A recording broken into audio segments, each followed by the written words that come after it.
Muchos creyentes abren la Biblia convencidos de que todos tenemos el mismo libro, pero al comparar ediciones descubren algo que inquieta, confunde y hasta divide. Unas Biblias tienen más libros que otras. Para algunos esto despierta sospecha, para otros, curiosidad histórica, para muchos, silencio y miedo a preguntar. ¿Quién añadió libros? ¿Quién los quitó? ¿Acaso Dios permitió versiones distintas de su palabra? La Biblia misma, la historia y la fe cristiana ofrecen respuestas claras cuando se observan sin prejuicios. Estas enseñanzas no buscan atacar, sino iluminar, porque la verdad bíblica no teme ser examinada. Enseñanza 1. La diferencia no nace de un cambio en el mensaje de Dios, sino del proceso histórico de recopilación de los libros sagrados. Enseñanza 2. El Antiguo Testamento fue escrito en hebreo y arameo, y más tarde traducido al griego en una versión llamada la Septuaginta. Enseñanza 3. La Biblia usada por la Iglesia Católica incluye libros que estaban en la Septuaginta, conocidos como deuterocanónicos. Enseñanza 4. Las Biblias cristianas protestantes siguen el canon hebreo, que no incluye esos libros adicionales. Enseñanza 5. Jesús y los apóstoles citaron principalmente las escrituras hebreas reconocidas por el pueblo judío. Enseñanza 6. Los libros deuterocanónicos fueron escritos en el período intertestamentario, entre Malaquías y Mateo. Enseñanza 7. Estos libros contienen historia, poesía y reflexiones morales, pero no afirman tener autoridad profética directa. Enseñanza 8. El pueblo judío nunca reconoció esos libros como parte del canon inspirado. Enseñanza 9. En los primeros siglos del cristianismo existía debate sobre qué libros debían considerarse inspirados. Enseñanza 10. La Reforma protestante no quitó libros, sino que volvió al canon hebreo original. Enseñanza 11. La Iglesia Católica reafirmó oficialmente su canon en el Concilio de Trento. Enseñanza 12. Ninguna doctrina central de la salvación depende exclusivamente de los libros deuterocanónicos. Enseñanza 13. La diferencia de libros no significa que existan dos evangelios distintos. Enseñanza 14. Ambas Biblias enseñan la existencia de Dios, el pecado del hombre y la necesidad de redención. Enseñanza 15. La salvación por la gracia de Dios se sostiene claramente en los libros aceptados por todos. Enseñanza 16. La autoridad bíblica se reconoce por su coherencia con la revelación completa de Dios. Enseñanza 17. La fe cristiana se centra en Cristo, no en la cantidad de libros. Enseñanza 18. Conocer la historia del canon fortalece la fe en lugar de debilitarla. Enseñanza 19. La Biblia invita a escudriñar, no a temer las preguntas sinceras. Enseñanza 20.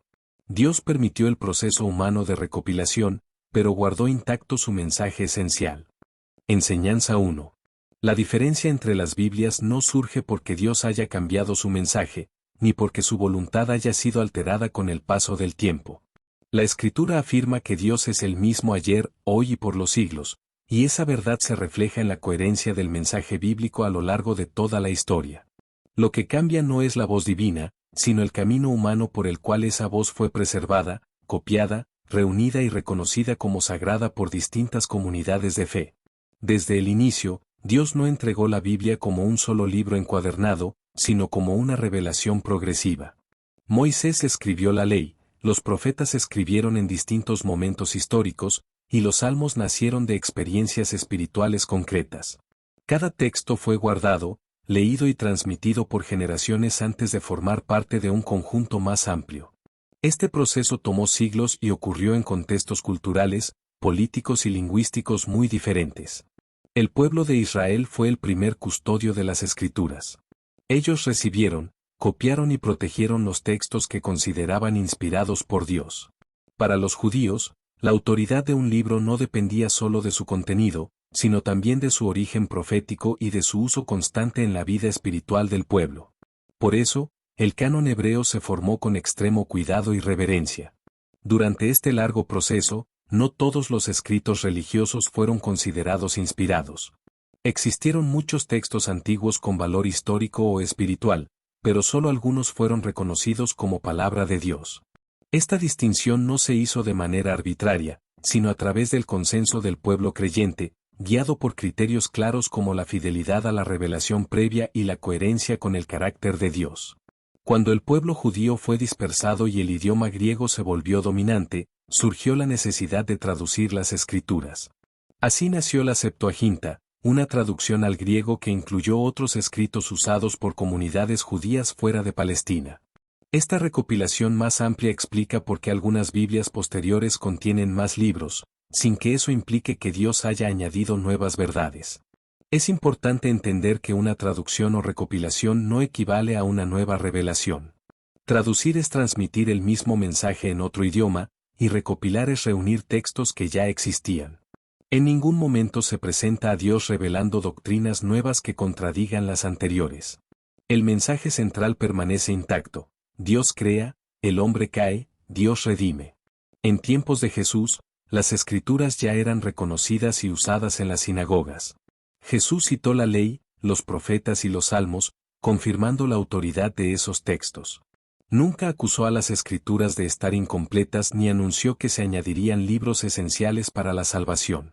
Esto refuerza la idea de que el mensaje de Dios estaba plenamente revelado en lo que ya había sido reconocido. Los primeros cristianos heredaron las Escrituras judías y, con el tiempo, comenzaron a reconocer los escritos apostólicos. Las cartas y los evangelios circularon entre las iglesias antes de ser oficialmente reunidos. Así como ocurrió con el Antiguo Testamento, el Nuevo Testamento también pasó por un proceso de reconocimiento, no de invención. La iglesia primitiva no creó la palabra de Dios, sino que reconoció cuáles escritos ya llevaban la autoridad divina. Este punto es clave para comprender que la diferencia entre Biblias no nace de manipulación doctrinal, sino del discernimiento histórico sobre qué libros cumplían los criterios de inspiración. A lo largo de los siglos, distintos concilios y comunidades afirmaron listas de libros según la tradición que habían recibido. Estas decisiones reflejan contextos históricos específicos, no cambios en el corazón del mensaje bíblico. Dios permitió que seres humanos participaran en este proceso, sin perder el control de su revelación. La diversidad de cánones revela más sobre la historia de la Iglesia que sobre una supuesta contradicción divina. Cuando se estudia con honestidad, se descubre que el contenido doctrinal esencial es el mismo. La diferencia está en textos que amplían contexto histórico o reflexiones, no en el plan de salvación. La Biblia misma enseña que Dios obra a través de procesos humanos. Así como usó personas imperfectas para escribir textos perfectos en propósito, también usó comunidades humanas para preservarlos. Esto no debilita la fe, sino que la hace más real y profunda. Pensar que Dios solo puede obrar de manera inmediata y sobrenatural limita su soberanía. Él también gobierna la historia, los idiomas, las culturas y las decisiones colectivas. El proceso de recopilación bíblica es una muestra de ese control silencioso, pero firme. El mensaje central de la Biblia no depende de una lista más larga o más corta de libros. Depende de la revelación de Dios y de su carácter fiel. La creación, el pecado, la promesa, la redención y la esperanza final se encuentran con claridad en todas las tradiciones bíblicas principales. Cuando se entiende esto, desaparece el miedo a comparar Biblias. El creyente deja de ver amenazas y comienza a ver historia. Comprende que la fe cristiana no se sostiene en discusiones de listas, sino en la persona de Dios revelada en las Escrituras. La diferencia de recopilación también enseña humildad. Nos recuerda que la Biblia llegó a nosotros a través de generaciones que amaron a Dios y cuidaron su palabra. No somos los primeros en leerla ni los únicos en interpretarla.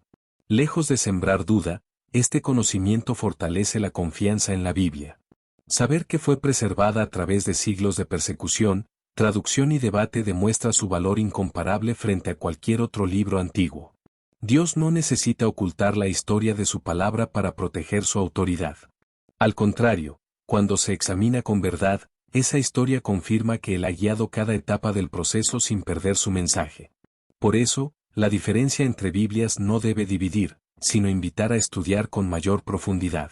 La fe madura no teme la historia, porque sabe que la verdad de Dios no depende del silencio, sino de la luz. Enseñanza 2. El Antiguo Testamento no nació en un solo idioma por casualidad, sino en las lenguas vivas del pueblo al que Dios se reveló primero. El hebreo fue el idioma principal de la fe, de la ley y de los profetas, una lengua profundamente ligada a la identidad espiritual de Israel.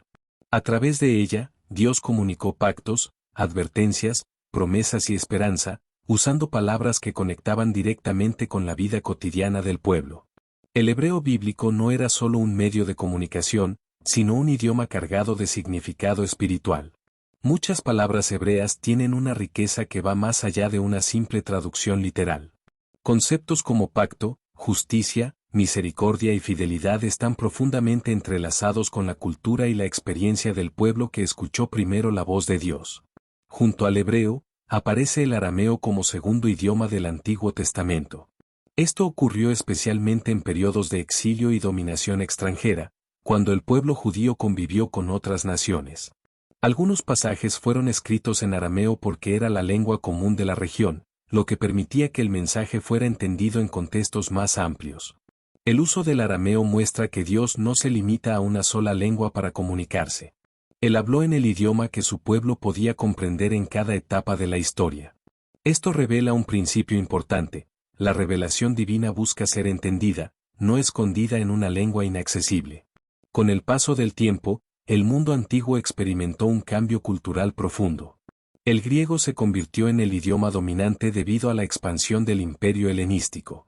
Muchas comunidades judías comenzaron a vivir fuera de Israel y ya no hablaban hebreo con fluidez, lo que generó una necesidad urgente de traducción. Ante esta realidad, surgió la traducción del Antiguo Testamento al griego, conocida como la Septuaginta. Esta versión permitió que los judíos de la diáspora pudieran leer las Escrituras en el idioma que usaban diariamente. No fue un acto de rebeldía, sino una respuesta pastoral y práctica a una necesidad espiritual real. La Septuaginta no cambió el mensaje de las Escrituras, sino que lo trasladó a otro idioma.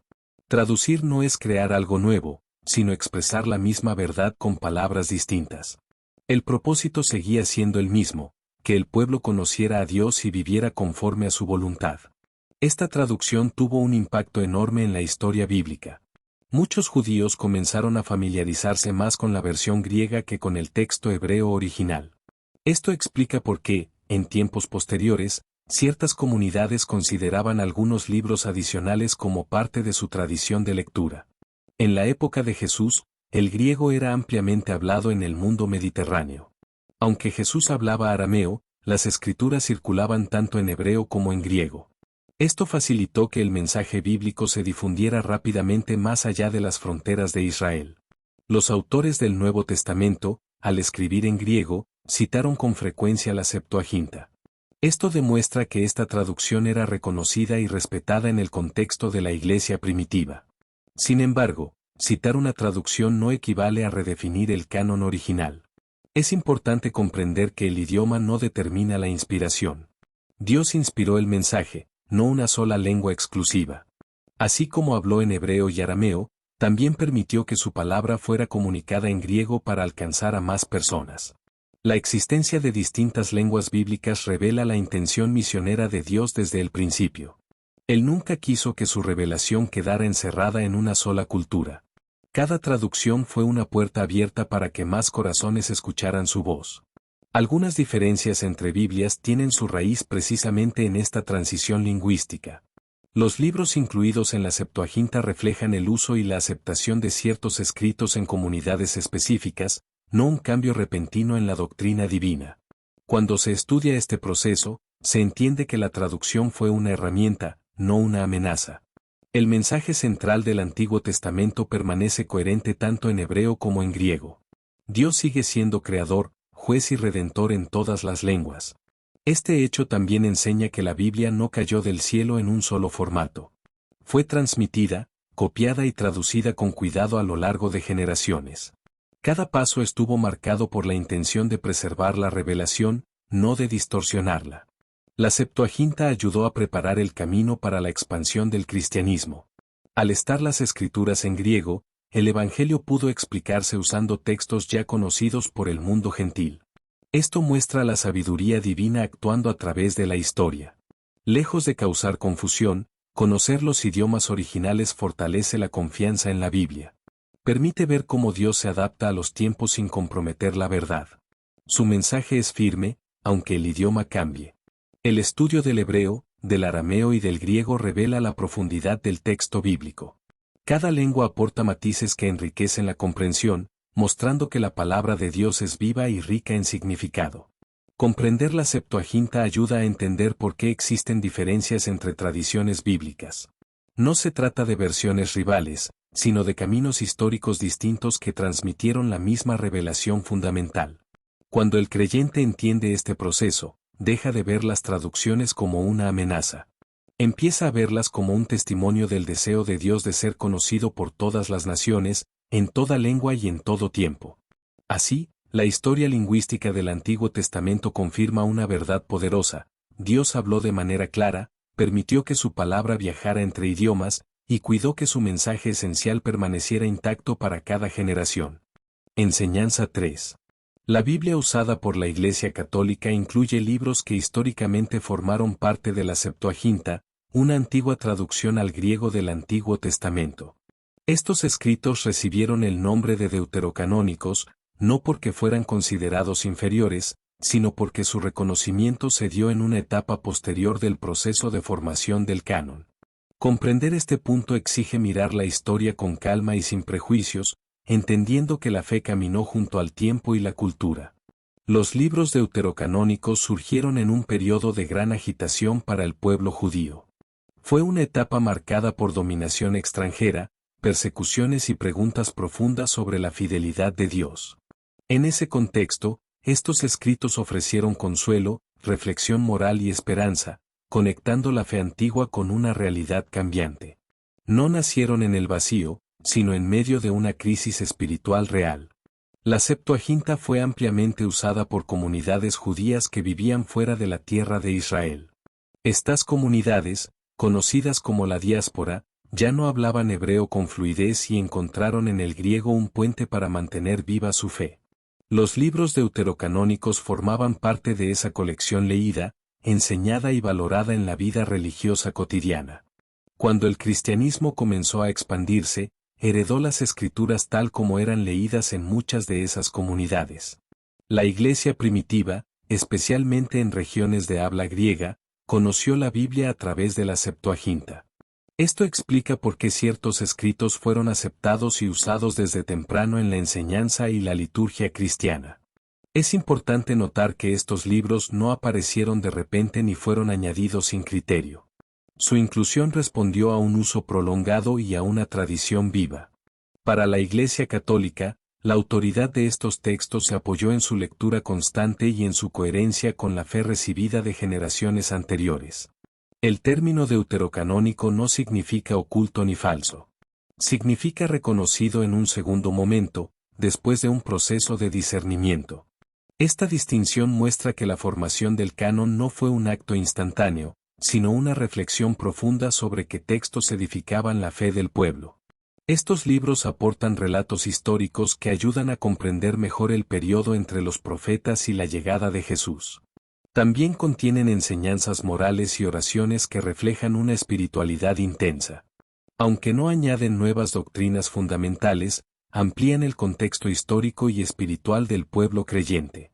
La Iglesia Católica afirmó oficialmente estos libros en un momento histórico concreto, respondiendo a debates sobre la autoridad bíblica. Esta afirmación no buscó cambiar el mensaje cristiano, sino preservar una tradición que ya estaba viva en su práctica y enseñanza. Comprender esta inclusión requiere separar la idea de inspiración del concepto de uniformidad absoluta. Dios permitió que distintas comunidades caminaran con colecciones de textos ligeramente distintas, sin que eso rompiera la esencia de la fe. La diversidad histórica no implica contradicción doctrinal.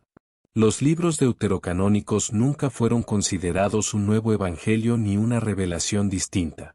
Siempre se entendieron en armonía con la ley, los profetas y los escritos reconocidos desde antiguo. Su función fue acompañar, no reemplazar, la revelación ya establecida. Muchos de los temas presentes en estos libros refuerzan valores bíblicos conocidos como la fidelidad a Dios, la sabiduría, la justicia y la esperanza en medio del sufrimiento. Esto explica por qué fueron apreciados por comunidades que enfrentaban pruebas intensas. El debate sobre estos libros no gira en torno a si Dios habló o no, sino a cómo su palabra fue recibida y organizada por comunidades distintas.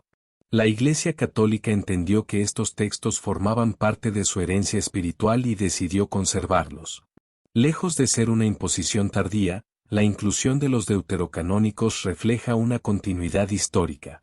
La fe no comenzó con listas cerradas, sino con una relación viva entre Dios y su pueblo. Las listas surgieron después, como resultado de esa experiencia. Este tema invita a una fe madura que no teme la historia. Conocer por qué existen diferencias ayuda a evitar juicios rápidos y a desarrollar respeto entre tradiciones cristianas. La verdad no se debilita cuando se estudia, se fortalece.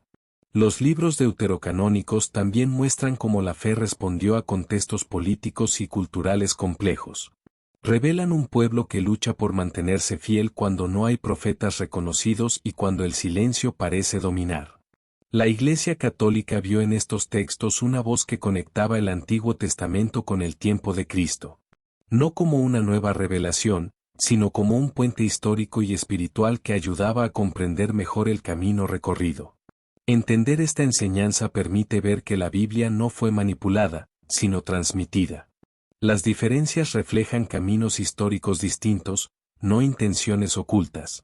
Dios siguió obrando en medio de comunidades humanas reales.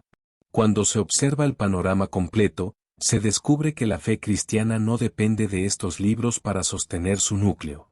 La salvación, la gracia y la revelación de Dios permanecen claras en todo el conjunto bíblico. Este conocimiento no busca convencer, sino informar. Cada creyente puede estudiar, reflexionar y formar una convicción consciente, basada en la historia y en la fe, no en el temor o la desinformación. Así, la inclusión de los deuterocanónicos en la Biblia católica se entiende como el resultado de una herencia recibida y cuidada. No cambia el mensaje central de Dios, pero sí revela cómo la palabra fue acompañando a su pueblo a través del tiempo y de la historia.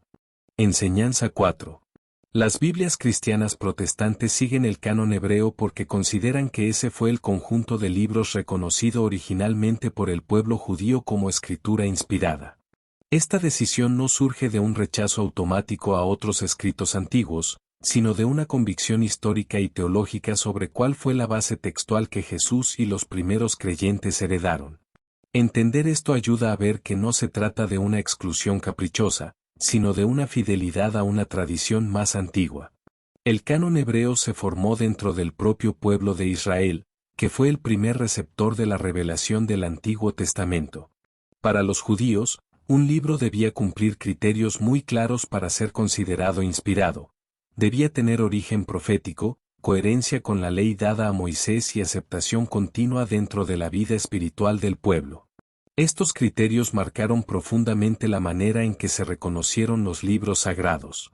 Las comunidades judías nunca incluyeron los libros deuterocanónicos dentro de su canon oficial.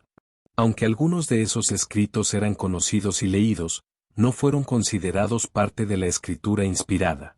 Este hecho histórico es clave para comprender por qué, siglos después, los reformadores protestantes decidieron seguir el canon hebreo y no el canon ampliado de la Septuaginta. Para los cristianos protestantes, la autoridad del Antiguo Testamento está estrechamente ligada a la herencia judía. Consideran que Dios confió primero su palabra escrita a Israel, y que ese pueblo fue el guardián legítimo de los textos inspirados. Por eso, dar prioridad al canon hebreo es visto como un acto de continuidad, no de ruptura. Jesús mismo habló de las Escrituras en términos que reflejan la estructura del canon hebreo. Cuando se refirió a la ley, los profetas y los salmos, estaba usando la división tradicional de las Escrituras judías. Esto refuerza la idea de que el marco bíblico que él reconoció coincide con el canon seguido por las Biblias protestantes. Los reformadores del siglo XVI no intentaron crear una nueva Biblia, sino volver a las fuentes más antiguas disponibles. Al estudiar los textos originales y la historia del canon, concluyeron que el Antiguo Testamento hebreo debía ser la base, ya que representaba el consenso más antiguo sobre la inspiración divina. Es importante aclarar que los protestantes no negaron el valor histórico o literario de los libros deuterocanónicos. Muchos de ellos fueron incluidos en secciones separadas o llamados libros útiles para la lectura. Sin embargo, no fueron considerados con la misma autoridad doctrinal que los libros del canon hebreo. Esta distinción revela una preocupación central: proteger la doctrina bíblica de enseñanzas que no estuvieran claramente afirmadas en los textos reconocidos desde antiguo. Para el protestantismo, la escritura debía interpretarse a partir de sí misma, sin depender de textos cuya autoridad fuera debatida. El hecho de seguir el canon hebreo no significa empobrecer la fe, sino buscar una base sólida y compartida. Las doctrinas centrales del cristianismo se encuentran plenamente desarrolladas en esos libros. La creación, el pecado, la promesa mesiánica y la esperanza futura están claramente presentes sin necesidad de textos adicionales. La Reforma surgió en un contexto donde la autoridad de la Escritura estaba siendo cuestionada y mezclada con tradiciones humanas. Volver al canon hebreo fue visto como una forma de afirmar que la palabra de Dios debía tener la última palabra en la fe y la práctica cristiana. Este enfoque también resalta la importancia del idioma original. Al priorizar los textos hebreos, los protestantes buscaban una comprensión más cercana a la forma en que la revelación fue dada inicialmente. La traducción seguía siendo necesaria, pero el origen del texto tenía un peso decisivo. La decisión de seguir el canon hebreo no fue uniforme ni instantánea. Hubo debates, estudios y comparaciones entre manuscritos. Este proceso muestra que la fe protestante no temió el análisis histórico, sino que lo usó como una herramienta para fortalecer la confianza en la Biblia. Las Biblias protestantes presentan un Antiguo Testamento más corto en número de libros, pero no más corto en mensaje. Todo lo necesario para entender el plan de Dios se encuentra allí de forma clara y coherente. La diferencia está en la extensión, no en la esencia. Este canon también subraya una visión específica de la inspiración. Para el protestantismo, un libro inspirado debía demostrar una autoridad reconocida desde el inicio, no solo un uso posterior en la Iglesia. Esta perspectiva influyó profundamente en la forma de entender la Biblia. La fidelidad al canon hebreo ayudó a establecer un principio clave: la Escritura interpreta a la Escritura. Al limitar el canon a los libros universalmente reconocidos, se buscaba evitar que doctrinas se apoyaran en textos de autoridad discutida. Lejos de dividir, este enfoque invita al estudio serio de la historia bíblica. Comprender por qué existen diferencias permite dialogar con respeto y sin caricaturas. Cada tradición tomó decisiones basadas en convicciones profundas, no en ignorancia. El canon hebreo también conecta al cristianismo con sus raíces más antiguas. Recuerda que la fe cristiana no comenzó de cero, sino que nació del cumplimiento de promesas hechas mucho antes. Esta continuidad fortalece la identidad bíblica del creyente. Para los cristianos protestantes, seguir el canon hebreo es una forma de honrar la manera en que Dios fue revelándose progresivamente. No se trata de negar otros escritos, sino de afirmar una base común y segura para la fe. Este enfoque ha influido en la predicación, la enseñanza y la teología protestante a lo largo de los siglos. La Biblia se convirtió en el centro absoluto de la vida cristiana, entendida como la autoridad suprema sobre toda tradición.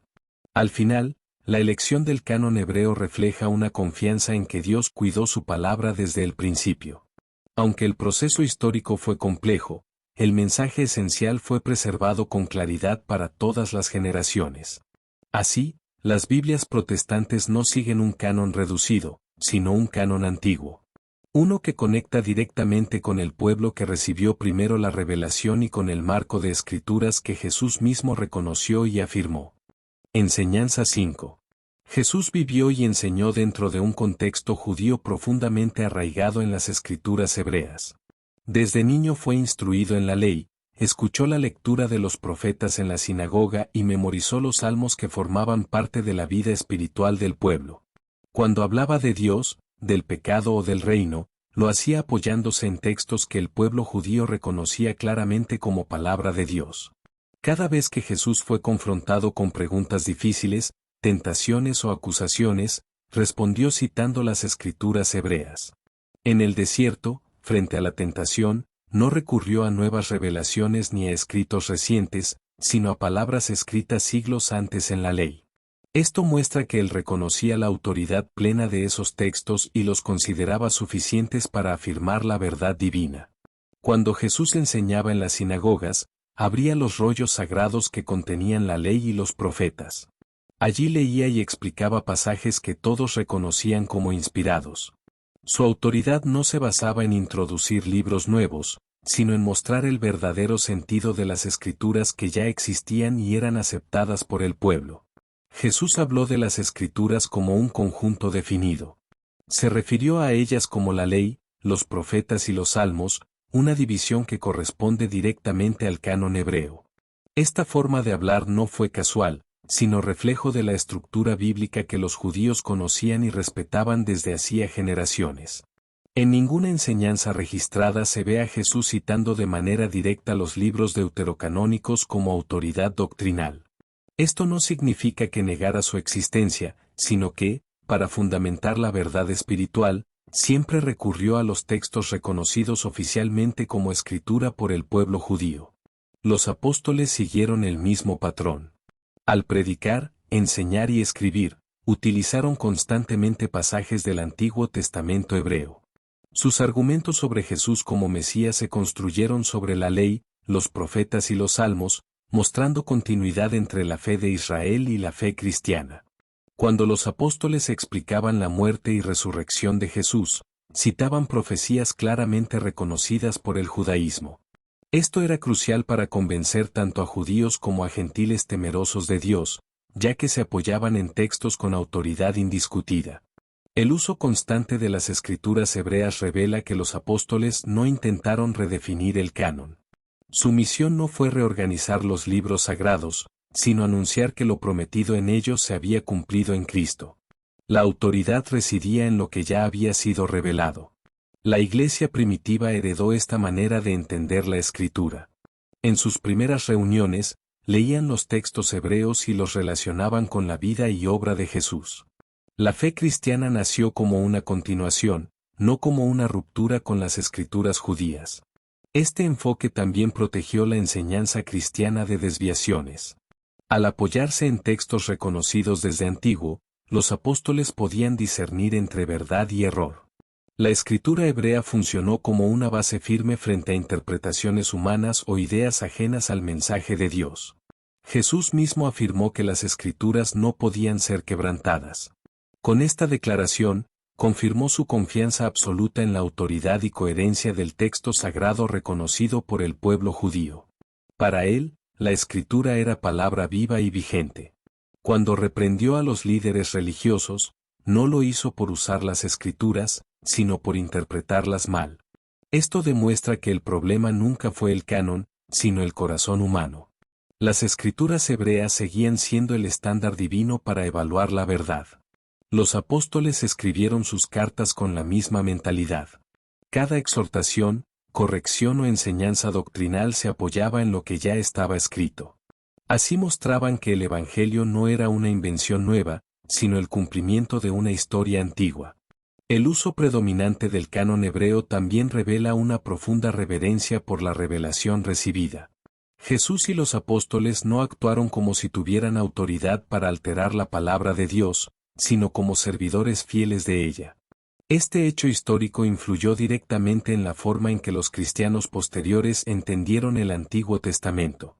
Si Jesús y los apóstoles reconocieron esas escrituras como base, entonces ellas seguían siendo fundamentales para la fe cristiana. La autoridad de las escrituras hebreas no disminuyó con la llegada del Nuevo Testamento. Al contrario, fue confirmada y profundizada. El mensaje de Jesús iluminó su verdadero significado, pero no las reemplazó. Comprender esto ayuda a disipar la idea de que el cristianismo se separó del judaísmo en términos de escritura. En realidad, el cristianismo nació dentro del marco de esas escrituras y se explicó a través de ellas. La elección constante de Jesús y los apóstoles de citar el canon hebreo muestra coherencia, respeto y continuidad. No buscaron apoyo en textos debatidos, sino en aquellos reconocidos por la comunidad de fe desde hacía siglos. Este patrón histórico también explica por qué muchas Biblias cristianas siguen ese mismo canon. No por tradición humana, sino por fidelidad al ejemplo de Jesús y de los primeros testigos de la fe. Al final, esta enseñanza revela una verdad profunda: la fe cristiana se construye sobre una base antigua y sólida. Jesús y los apóstoles no cambiaron la Escritura, la cumplieron, la explicaron y la confirmaron como palabra viva de Dios para todas las generaciones. Enseñanza 6. Los libros deuterocanónicos fueron escritos en un tiempo muy particular de la historia bíblica, conocido como el período intertestamentario. Este período se extiende desde el ministerio del profeta Malaquías hasta la aparición de Juan el Bautista y el inicio del relato del Evangelio según Mateo. Fue una etapa marcada por el silencio profético, pero no por el silencio espiritual del pueblo de Dios. Después de Malaquías, no surgieron profetas reconocidos con autoridad similar a los anteriores. El pueblo judío entendió que la voz profética había cesado, sin embargo, la vida religiosa continuó. La fe no desapareció, sino que tuvo que sostenerse sin nuevas revelaciones directas, apoyándose en lo que ya había sido dicho y escrito. Durante este tiempo, Israel vivió bajo el dominio de potencias extranjeras. Primero los persas, luego los griegos y finalmente los romanos. Estas dominaciones influyeron profundamente en la cultura, el idioma y la manera en que el pueblo judío entendía su identidad y su relación con Dios. Los libros deuterocanónicos nacen precisamente en ese contexto de tensión, espera y resistencia. Reflejan las luchas internas de un pueblo que anhela la intervención divina, pero que no recibe nuevas palabras proféticas. Por eso, muchos de estos escritos tienen un tono reflexivo, histórico y moral. Estos libros no se presentan como oráculos directos de Dios, sino como relatos, oraciones y enseñanzas que buscan interpretar la historia a la luz de la fe ya revelada. En ellos se percibe una profunda reverencia por la ley y los profetas, lo cual muestra que no intentan reemplazarlos, sino dialogar con ellos. El período intertestamentario fue también un tiempo de redefinición espiritual. Sin profetas, el estudio de la Escritura cobró mayor importancia. Las sinagogas se multiplicaron y la enseñanza se centró en la interpretación de los textos sagrados existentes. Los libros deuterocanónicos reflejan esta nueva forma de vivir la fe. Algunos de estos escritos narran hechos históricos que no aparecen en el canon hebreo. Estos relatos ayudan a comprender mejor el trasfondo político y religioso en el que más tarde surgiría el cristianismo. Muestran cómo el pueblo judío luchó por mantener su fe en medio de la opresión. Otros libros del período intertestamentario se enfocan en la sabiduría y la conducta moral. En ellos se exhorta a vivir con justicia, fidelidad y temor de Dios, valores que ya estaban presentes en los libros sapienciales más antiguos. Esto revela continuidad, no ruptura, con la revelación previa. La ausencia de profecía directa hizo que muchos creyentes miraran al pasado con más intensidad. Los libros deuterocanónicos están llenos de referencias a la historia de Israel, recordando constantemente lo que Dios había hecho antes, como fuente de esperanza para el presente. Este periodo también intensificó la expectativa mesiánica. Aunque los libros deuterocanónicos no anuncian nuevas profecías mesiánicas claras, sí reflejan un anhelo profundo por la liberación divina. Ese anhelo preparó el corazón del pueblo para la llegada de Jesús. El hecho de que estos libros surjan entre Malaquías y Mateo explica por qué no forman parte del canon hebreo tradicional. Para el judaísmo, la revelación profética había concluido, y estos escritos pertenecían a una etapa posterior, valiosa pero distinta en autoridad. Sin embargo, muchas comunidades judías los leyeron y apreciaron, especialmente aquellas que vivían fuera de Israel. Esto muestra que el período intertestamentario no fue espiritualmente estéril, sino dinámico y lleno de reflexión teológica. La iglesia primitiva heredó este contexto histórico. Cuando Jesús apareció, el pueblo llevaba generaciones esperando la voz de Dios. Por eso, su mensaje tuvo un impacto tan profundo. El silencio del período intertestamentario hizo que la revelación del Evangelio fuera aún más poderosa. Comprender el origen intertestamentario de los libros deuterocanónicos ayuda a ubicarlos correctamente. No son parte de la revelación profética clásica, pero sí testimonios de una fe que persevera en medio de la espera. Estos libros muestran cómo el pueblo aprendió a vivir sin nuevas palabras proféticas, confiando en las promesas ya dadas. Esa experiencia fortaleció la identidad espiritual de Israel y preparó el terreno para una comprensión más profunda del cumplimiento mesiánico. El periodo intertestamentario también explica ciertos cambios en el pensamiento religioso. Ideas sobre la resurrección, la vida futura y la recompensa divina comenzaron a desarrollarse con más claridad, reflejando una fe que maduraba en medio de la prueba. Nada de esto contradice la revelación anterior. Al contrario, se apoya en ella. Los libros deuterocanónicos miran hacia atrás constantemente, reafirmando la ley y los profetas como fundamento. Por eso, estos escritos deben leerse como documentos de transición. Conectan dos grandes etapas de la historia bíblica y ayudan a comprender mejor el mundo en el que Jesús vivió y enseñó. Ignorar este periodo crea vacíos en la comprensión histórica. Conocerlo permite ver que la Biblia no surge de manera aislada, sino dentro de una historia real, con silencios, esperas y preguntas profundas. La fe bíblica no avanza solo por nuevas revelaciones, sino también por la reflexión sobre lo ya revelado. El periodo intertestamentario es una prueba de ello, y los libros deuterocanónicos son un reflejo de esa etapa. Así, entender que estos libros fueron escritos entre Malaquías y Mateo no los desacredita, sino que los ubica en su lugar correcto. Revelan un pueblo que espera, reflexiona y persevera, preparando sin saberlo el camino para el acontecimiento más decisivo de la historia bíblica, la llegada de Cristo. Enseñanza 7. Los libros deuterocanónicos se distinguen por su contenido variado y por el tono con el que fueron escritos. En ellos encontramos relatos históricos detallados, expresiones poéticas profundas y reflexiones morales dirigidas a fortalecer la vida del creyente. Sin embargo, a diferencia de los libros proféticos clásicos, estos escritos no se presentan como palabras directas pronunciadas por Dios a través de un profeta llamado y confirmado. Uno de los rasgos más claros de estos libros es su intención narrativa.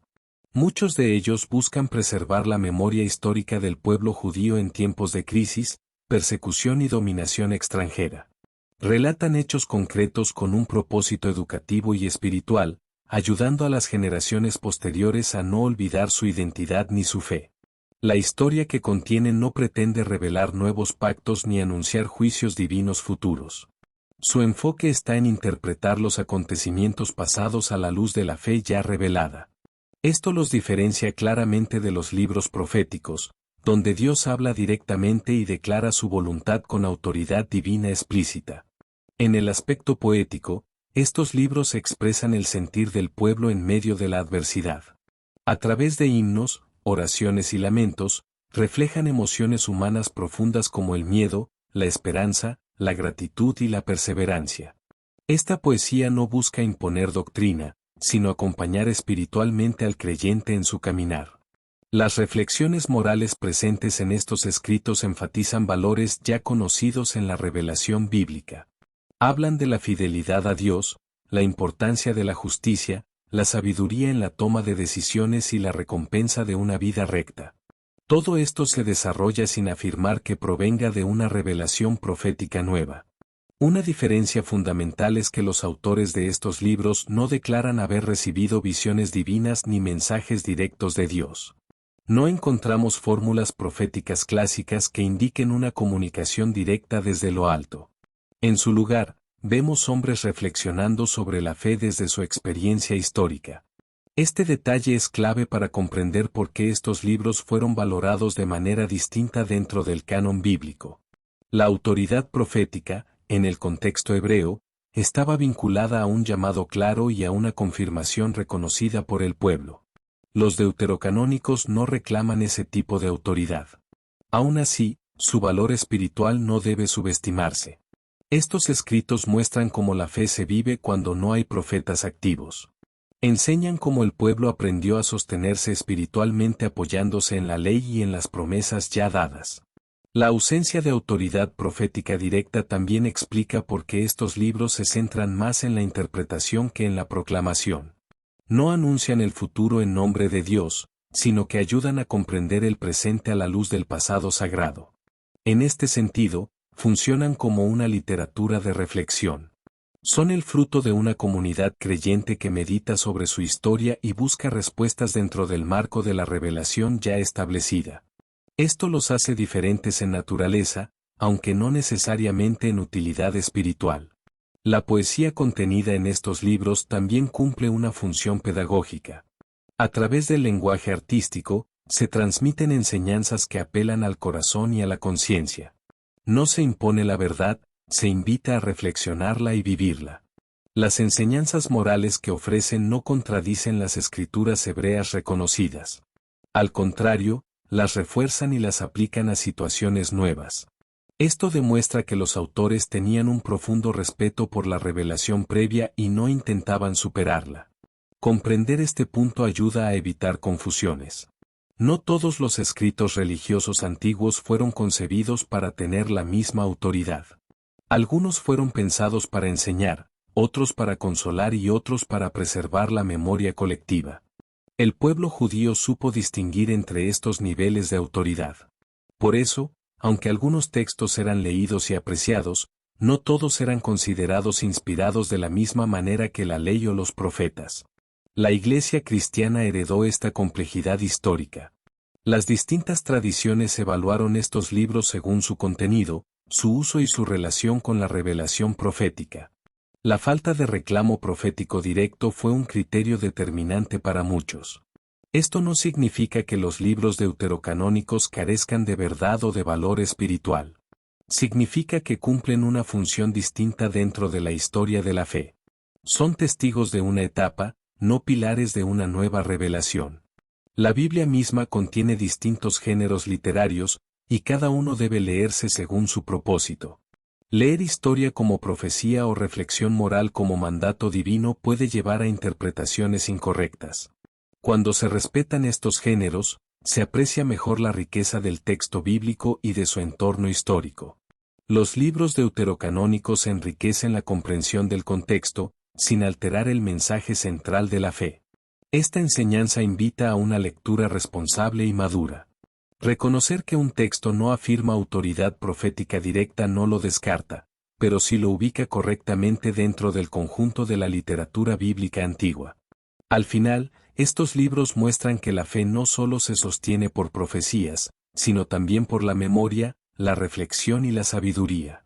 En tiempos de silencio profético, el pueblo aprendió a escuchar a Dios recordando lo que ya había dicho. Así, la historia, la poesía y la reflexión moral de los libros deuterocanónicos revelan una fe viva que espera, piensa y persevera. No hablan con voz profética directa, pero sí con la voz de una comunidad que se niega a olvidar a su Dios. Enseñanza 8. El pueblo judío tuvo un papel central en la formación y preservación de las escrituras del Antiguo Testamento. Desde el inicio, entendió que había una diferencia clara entre escritos religiosos valiosos y aquellos que poseían autoridad divina inspirada. Esta distinción no fue arbitraria, sino fruto de siglos de cuidado, transmisión y discernimiento comunitario. Para el judaísmo, el canon inspirado estaba profundamente ligado a la revelación profética.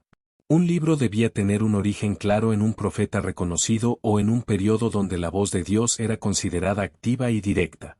Cuando esa etapa concluyó, el pueblo entendió que la revelación escrita también había llegado a su cierre. Después del tiempo de los últimos profetas, Israel siguió escribiendo, reflexionando y enseñando, pero con plena conciencia de que ya no se trataba de nuevas palabras inspiradas en el mismo nivel. Por eso, aunque algunos textos posteriores fueron apreciados, nunca se les otorgó la misma autoridad que a la ley y los profetas.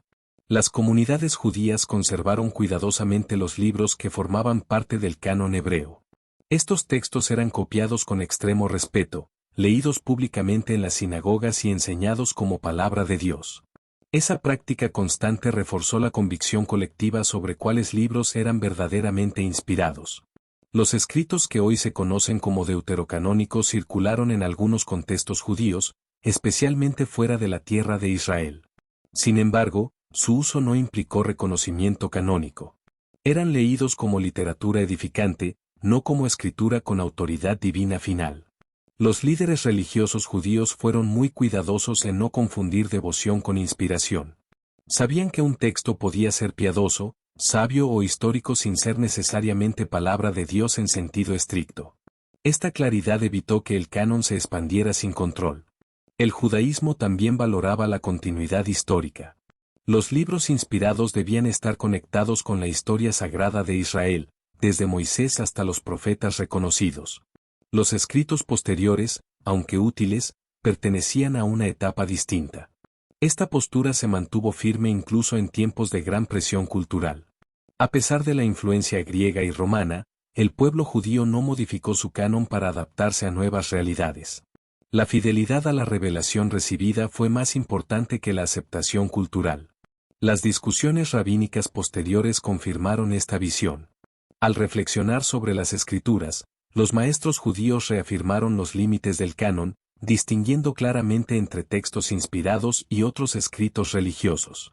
Este consenso no fue impuesto por una sola autoridad, sino sostenido por generaciones. Fue la práctica viva del pueblo la que definió qué libros eran leídos como palabra de Dios y cuáles no. Esa práctica se convirtió en tradición sólida. Incluso cuando algunos textos eran conocidos y citados, no se les daba el mismo peso doctrinal. La enseñanza central siempre se apoyó en la ley, los profetas y los escritos reconocidos.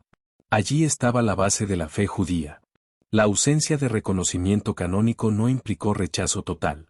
Muchos judíos apreciaron ciertos libros por su valor histórico o moral, pero mantuvieron una línea clara entre lectura devocional y autoridad inspirada. Este criterio influyó profundamente en la manera en que el cristianismo posterior evaluó el Antiguo Testamento. Para muchos creyentes, el hecho de que el pueblo judío nunca incluyera estos libros en su canon fue un argumento decisivo. El respeto por la herencia judía llevó a considerar su discernimiento como una guía confiable.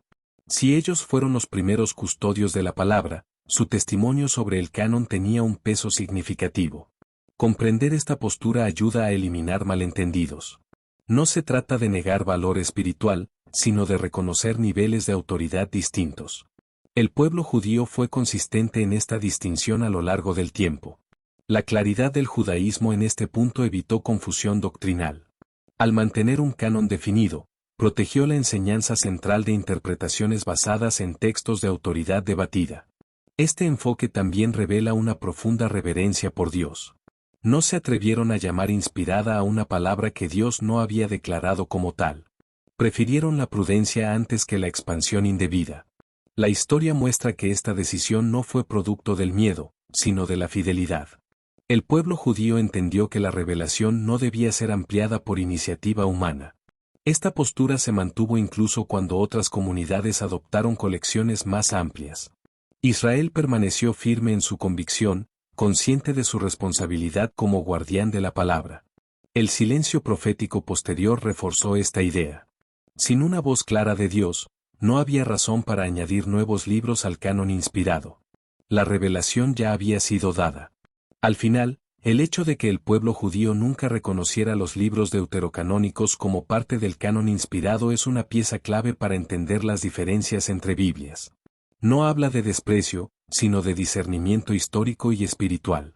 Esta enseñanza invita a respetar el proceso mediante el cual la palabra fue cuidada.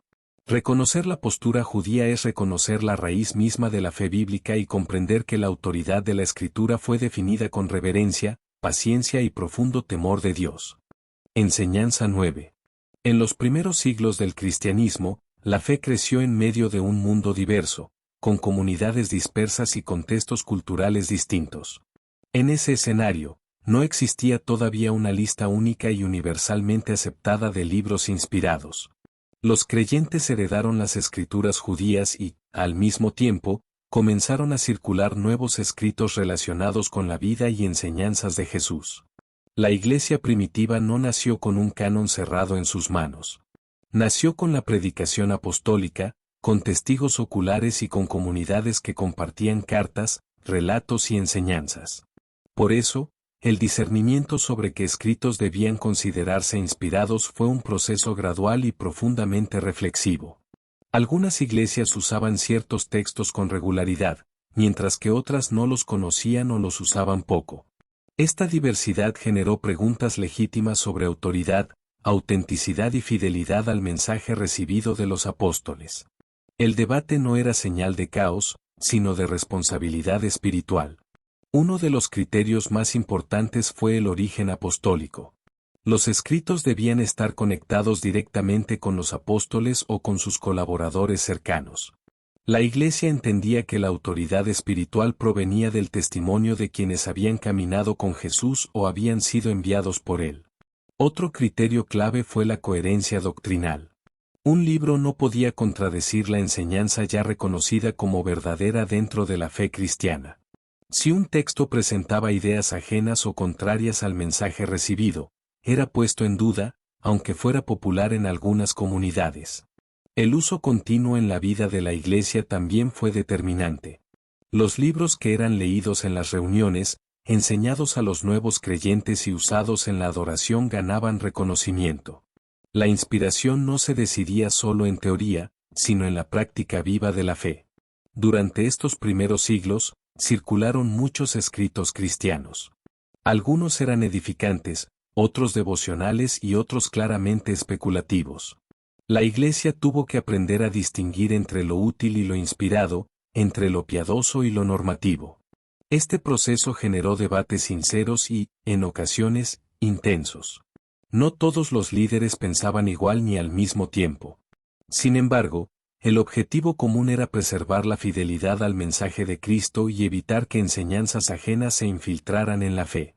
La discusión sobre los libros del Antiguo Testamento también estuvo presente. Algunas comunidades cristianas, especialmente de habla griega, usaban colecciones más amplias, mientras que otras seguían estrictamente el canon hebreo. Esta diferencia alimentó el diálogo y la reflexión teológica. Lejos de ser una imposición política, el reconocimiento de los libros inspirados fue el resultado de consenso progresivo. La Iglesia escuchó, comparó, oró y evaluó durante generaciones. La autoridad no se decretó de un día para otro. El debate ayudó a fortalecer la identidad cristiana. Al preguntar qué libros eran verdaderamente inspirados, la Iglesia también preguntaba qué creía, quién era Cristo y cuál era el centro de su fe. El canon y la doctrina crecieron juntos. Es importante entender que este proceso ocurrió en un contexto de persecución. Muchas comunidades arriesgaban la vida por conservar y copiar los escritos que consideraban sagrados. Eso hizo que el discernimiento fuera aún más cuidadoso y serio. Algunos libros fueron aceptados rápidamente, mientras que otros tardaron más tiempo en ser reconocidos de manera universal. Esta diferencia no implicaba rechazo absoluto, sino prudencia y evaluación constante. La diversidad de opiniones no rompió la unidad esencial de la fe. A pesar de los debates, el mensaje central del Evangelio se mantuvo firme. Jesús como Señor, su muerte y resurrección, y la esperanza de salvación nunca estuvieron en duda. Este periodo muestra que la Iglesia no temió hacerse preguntas difíciles. La fe cristiana no se construyó sobre la ignorancia, sino sobre la búsqueda honesta de la verdad revelada. El tiempo permitió que las dudas se aclararan. Los escritos que demostraron fidelidad apostólica, coherencia doctrinal y uso constante terminaron siendo reconocidos ampliamente como inspirados. Este consenso no eliminó todas las diferencias, pero estableció una base común sólida. La Iglesia pudo avanzar con claridad, sabiendo cuáles textos tenían autoridad para enseñar y corregir. Comprender este debate ayuda a valorar más la Biblia actual. No es el resultado de decisiones apresuradas, sino de siglos de discernimiento espiritual y compromiso con la verdad. La existencia de debate no debilita la fe, la fortalece. Muestra que la Iglesia tomó en serio la responsabilidad de cuidar la palabra de Dios y no atribuir inspiración a la ligera. Este proceso también revela la acción de Dios en la historia. A través de comunidades humanas imperfectas, Él guió el reconocimiento de los escritos que darían forma a la fe cristiana por generaciones. Al final, los primeros siglos del cristianismo nos enseñan que la inspiración fue reconocida, no inventada. El debate fue parte del camino hacia la claridad, y esa claridad permitió que la palabra permaneciera firme y confiable a lo largo del tiempo. La enseñanza 10 invita a mirar la historia bíblica y eclesiástica sin prejuicios ni consignas repetidas. Cuando se afirma que la Reforma Protestante quitó libros, se suele ignorar un dato fundamental. Los reformadores no comenzaron una nueva lista arbitraria, sino que miraron hacia atrás, al canon hebreo que el pueblo judío había preservado durante siglos como escritura inspirada. Su intención no fue restar, sino discernir con base histórica y textual. El canon hebreo, también llamado Tanaj, estaba compuesto por la ley, los profetas y los escritos. Esta colección era reconocida y usada en la vida religiosa judía mucho antes del surgimiento del cristianismo. Jesús y los apóstoles crecieron escuchando, leyendo y citando estas escrituras, lo que les daba una autoridad incuestionable dentro del judaísmo del primer siglo. Cuando la Reforma surge, no lo hace en un vacío espiritual, sino en un contexto donde la Biblia había quedado, en muchos casos, subordinada a tradiciones humanas. Los reformadores comenzaron a preguntarse qué textos habían sido realmente reconocidos como inspirados desde el principio y cuáles habían sido añadidos con el tiempo por decisiones eclesiásticas posteriores. Martín Lutero y otros reformadores no negaron el valor histórico o moral de los libros deuterocanónicos, pero observaron que estos no formaban parte del canon hebreo original. Al volver a ese canon, no estaban eliminando escritura, sino alineándose con la misma colección que Jesús y los apóstoles habían considerado como palabra de Dios. Es importante entender que, antes de la Reforma, ya existía debate sobre estos libros. Padres de la Iglesia como Jerónimo expresaron claramente que los libros aceptados por los judíos debían tener un estatus distinto a los demás. Jerónimo, traductor de la Vulgata latina, conocía el hebreo y reconocía la diferencia entre los textos canónicos y los eclesiásticos. La idea de que la Reforma quitó libros suele nacer de comparar Biblias posteriores al Concilio de Trento con las ediciones protestantes. Sin embargo, ese concilio fue el momento en que la Iglesia Católica definió oficialmente como canónicos a los libros deuterocanónicos, siglos después de Cristo y de los apóstoles. Antes de esa definición oficial, la Iglesia convivió durante mucho tiempo con distintas listas de libros, especialmente en el Antiguo Testamento. La Reforma no rompió un consenso antiguo, sino que evidenció que dicho consenso nunca fue absoluto ni universal. Al volver al canon hebreo, los reformadores también reafirmaron un principio clave. La Escritura se interpreta a sí misma y no depende de decisiones tardías para tener autoridad. Este enfoque buscaba proteger la fe de doctrinas basadas en textos cuya inspiración siempre había sido discutida. Además, el canon hebreo tenía una coherencia lingüística y profética clara. Estaba escrito mayormente en hebreo, con algunas porciones en arameo, y mostraba una continuidad histórica y teológica que culminaba en la expectativa mesiánica, cumplida en Jesús según la fe cristiana. Los libros deuterocanónicos, en cambio, fueron escritos principalmente en griego y reflejan un contexto cultural distinto, más cercano al mundo helenístico. Esto no los hace inútiles, pero sí diferentes en naturaleza y propósito respecto a los libros proféticos del canon hebreo. La Reforma entendió que la autoridad divina no podía basarse únicamente en el uso devocional o litúrgico de un texto, sino en su reconocimiento histórico como palabra inspirada. Por eso, el criterio no fue subjetivo, sino heredado del pueblo que había recibido originalmente esas escrituras. Este regreso al canon hebreo también fortaleció el estudio bíblico. Al centrarse en los textos reconocidos desde antiguo, se impulsó la traducción directa desde las lenguas originales y se redujo la dependencia de interpretaciones acumuladas a lo largo de los siglos. Lejos de empobrecer la Biblia, la Reforma buscó darle claridad. Al definir con precisión qué libros tenían autoridad normativa, se protegía el mensaje central de la fe cristiana frente a enseñanzas secundarias elevadas al mismo nivel que la revelación profética. También es clave notar que las primeras Biblias protestantes incluían los deuterocanónicos en una sección aparte, como libros útiles para lectura, pero no para establecer doctrina. Esto demuestra que no hubo un rechazo inmediato ni una eliminación agresiva, sino una clasificación responsable. La acusación de quitar libros suele ignorar este detalle histórico. No se trató de borrar textos, sino de devolverlos a su lugar original, diferenciando entre inspiración divina y valor literario o moral. Desde esta perspectiva, la Reforma se ve como un movimiento de retorno, no de ruptura. Volver al canon hebreo fue una forma de decir que la fe cristiana debía descansar sobre el mismo fundamento escritural que Jesús reconoció. Esta enseñanza también invita a reflexionar sobre la autoridad.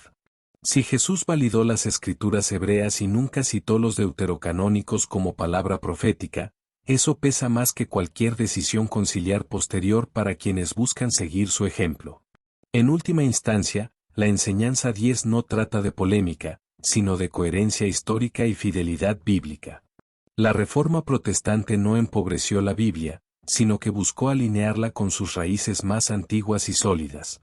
Entender esto permite un diálogo más honesto entre tradiciones cristianas. No desde la acusación, sino desde el reconocimiento de que el debate sobre el canon existió desde los primeros siglos y fue abordado de distintas maneras. Así, afirmar que la Reforma volvió al canon hebreo original no es una consigna, sino una conclusión histórica. Una invitación a estudiar, comparar y comprender que la autoridad de la Escritura no nace en concilios tardíos, sino en una larga historia de fe, transmisión y reconocimiento del pueblo de Dios. La enseñanza 11 se comprende mejor cuando se analiza el contexto histórico y doctrinal que rodeó al Concilio de Trento. Este concilio no surgió de manera espontánea, sino como respuesta directa a la crisis provocada por la Reforma protestante, que había cuestionado prácticas, doctrinas y también la definición del canon bíblico que la Iglesia católica utilizaba en ese momento. Durante siglos, la Iglesia había convivido con una cierta ambigüedad respecto al canon del Antiguo Testamento. Aunque muchos libros eran usados en la liturgia y en la enseñanza, no existía una definición dogmática y universal que estableciera de manera definitiva cuáles libros eran inspirados y cuáles no, especialmente en lo referente a los textos deuterocanónicos. El Concilio de Trento, celebrado en el siglo XVI, tuvo como uno de sus objetivos principales responder a las posturas reformadas. En ese contexto, la cuestión del canon bíblico se volvió central, ya que los reformadores apelaban al canon hebreo como referencia autoritativa para el Antiguo Testamento. Ante esta situación, la Iglesia Católica decidió reafirmar oficialmente su canon. No se trató simplemente de una confirmación informal, sino de una definición solemne que otorgaba carácter dogmático a la lista de libros aceptados, incluyendo explícitamente los deuterocanónicos como inspirados al mismo nivel que los demás. Esta reafirmación marcó un punto de inflexión en la historia del cristianismo occidental. A partir de Trento, el canon católico dejó de ser una tradición flexible y pasó a ser una doctrina cerrada, cuya aceptación se convirtió en un asunto de obediencia eclesial. Es importante notar que esta decisión no fue presentada como una novedad, sino como la confirmación de un uso prolongado dentro de la Iglesia. Sin embargo, el hecho de que fuera necesaria una definición oficial demuestra que el debate seguía abierto hasta ese momento. Antes de Trento, figuras influyentes del cristianismo habían expresado reservas sobre los deuterocanónicos o los habían considerado de un nivel distinto al de los libros hebreos. Estas opiniones coexistieron durante siglos sin ser consideradas heréticas. El concilio buscó poner fin a esa diversidad de criterios. Al declarar oficialmente el canon, la Iglesia Católica estableció un límite claro y definitivo, cerrando la puerta a interpretaciones alternativas dentro de su marco doctrinal. Esta decisión tuvo consecuencias profundas. Desde entonces, cualquier cuestionamiento al canon definido en Trento fue considerado una negación de la autoridad de la Iglesia, no solo una diferencia académica o histórica. La reafirmación del canon también fortaleció la idea de que la autoridad bíblica está inseparablemente unida a la autoridad eclesiástica. Según esta visión, la Iglesia no solo custodia las Escrituras, sino que tiene la potestad de definir cuáles textos son Escritura. Este punto marca una diferencia clave con la postura protestante, que sostiene que la autoridad de los libros bíblicos precede a cualquier concilio y se basa en su inspiración reconocida por el pueblo de Dios a lo largo de la historia. El Concilio de Trento, al definir el canon, buscó proteger la unidad doctrinal frente a la fragmentación que la Reforma había generado. En ese sentido, su decisión fue tanto teológica como institucional. No obstante, desde una perspectiva histórica, resulta evidente que la definición tridentina no refleja un consenso unánime de los primeros siglos, sino una decisión tomada en un contexto de confrontación doctrinal. La Iglesia Católica reafirmó su canon precisamente cuando éste fue cuestionado con mayor fuerza. Esto refuerza la idea de que la definición fue reactiva, más que el resultado de un acuerdo antiguo e ininterrumpido. A partir de Trento, la Biblia católica quedó oficialmente establecida, y cualquier edición que excluyera los deuterocanónicos fue considerada incompleta o errónea dentro del catolicismo. Este acto también consolidó una identidad confesional. El canon pasó a ser un elemento distintivo que separaba claramente a católicos y protestantes en su manera de entender la Escritura. La enseñanza 11 no busca desacreditar esta decisión, sino comprenderla en su justo contexto. Reconocer que el canon fue reafirmado en Trento ayuda a entender por qué existen diferencias bíblicas entre tradiciones cristianas hasta el día de hoy. Comprender este proceso histórico permite un diálogo más honesto y menos emocional. No se trata de quién tiene más libros, sino de cómo y cuándo se definió la autoridad de esos libros. El Concilio de Trento representa el momento en que la Iglesia Católica fijó oficialmente su posición sobre el canon, cerrando un debate que había permanecido abierto durante siglos. Este hecho histórico explica por qué, desde entonces, el canon católico no ha cambiado y se considera definitivo e inalterable dentro de su tradición. Así, la enseñanza 11 revela que la reafirmación del canon en Trento no fue un simple detalle administrativo, sino una decisión doctrinal profunda que sigue influyendo en la fe, la interpretación bíblica y el diálogo cristiano hasta nuestros días. Enseñanza 12. La enseñanza 12 aborda uno de los puntos más sensibles y, al mismo tiempo, más aclaradores dentro del debate sobre el canon bíblico. A pesar de las diferencias en el número de libros entre Biblias, ninguna doctrina central relacionada con la salvación del ser humano depende exclusivamente de los libros deuterocanónicos. Esta afirmación no surge de una postura polémica, sino del análisis cuidadoso del contenido doctrinal de toda la Escritura. Cuando se examina el mensaje principal de la Biblia, se observa que el tema de la salvación atraviesa de principio a fin los libros reconocidos por todas las tradiciones cristianas. La condición pecaminosa del ser humano, la necesidad de arrepentimiento, la misericordia de Dios y la esperanza de redención están firmemente establecidos en los libros del canon hebreo y en el Nuevo Testamento. Las doctrinas centrales de la fe cristiana, como la gracia divina, la fe como respuesta del hombre y la iniciativa salvadora de Dios, se enseñan claramente en textos aceptados por judíos, católicos y protestantes. Estas verdades no requieren apoyo exclusivo de los libros deuterocanónicos para sostenerse con claridad y autoridad. Incluso dentro del catolicismo, los libros deuterocanónicos no introducen un plan de salvación distinto ni contradicen el mensaje esencial del resto de las Escrituras. Más bien, en muchos casos, amplían reflexiones morales, relatos históricos o enseñanzas sapienciales que ya estaban presentes en los libros hebreos. La salvación, entendida como la restauración de la relación entre Dios y el ser humano, se fundamenta en la revelación progresiva que culmina en Jesucristo. Este fundamento se encuentra sólidamente establecido en los evangelios y en los escritos apostólicos, sin depender doctrinalmente de los textos intertestamentarios. Es importante destacar que ningún libro deuterocanónico presenta una doctrina salvadora que no pueda encontrarse de manera más clara y directa en otros libros bíblicos reconocidos universalmente. Esto refuerza la idea de que la diferencia de canon no altera el corazón del mensaje cristiano. A lo largo de la historia, teólogos de distintas tradiciones han reconocido que las verdades esenciales de la fe no están en disputa por la inclusión o exclusión de estos libros. El debate ha sido más bien sobre autoridad canónica, no sobre el contenido del Evangelio. La doctrina del perdón de los pecados, por ejemplo, se encuentra ampliamente desarrollada en los Salmos, los Profetas y el Nuevo Testamento. Los libros deuterocanónicos no son la única ni la principal fuente de esta enseñanza fundamental. Lo mismo ocurre con la esperanza de vida eterna. Esta verdad aparece con claridad en textos como Daniel, los Salmos y, de manera definitiva, en las palabras y obras de Jesús. La promesa de salvación no se apoya exclusivamente en ningún libro añadido posteriormente. La enseñanza 12 también ayuda a desmontar la idea de que la exclusión de los deuterocanónicos implique una fe incompleta o mutilada.